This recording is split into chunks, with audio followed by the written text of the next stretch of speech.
সামনের দিকে।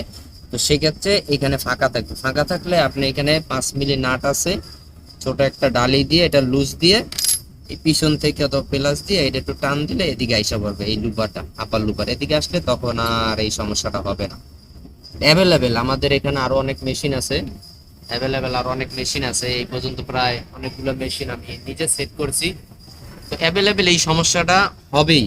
5 মিলি যখন সেট থেকে যখন 4 মিলি করবে অবশ্যই এই সমস্যাটা হবে, যে এইখানে এটা বাজে বাঁকা হয়ে যায়, এই সমস্যাটা আসবেই। তো সেক্ষেত্রে আপনারা এই আমি যেটা বললাম এই পুরা লুপার ফোল্ডার সেটটা এদিকে সামনের দিকে আনবেন, আনার পরে এই লুপারটা এটার সাথে একটু বসা খাবে, তখন আপনার এই বুলবুলি গাটারটা বা গাটার এটার একটু চাপায়া দিবেন আর টাইমিংটা একুরেট হয়ে যাবে। তারপরে এটার আপনারা সামনের দিকে দিয়ে দিবেন।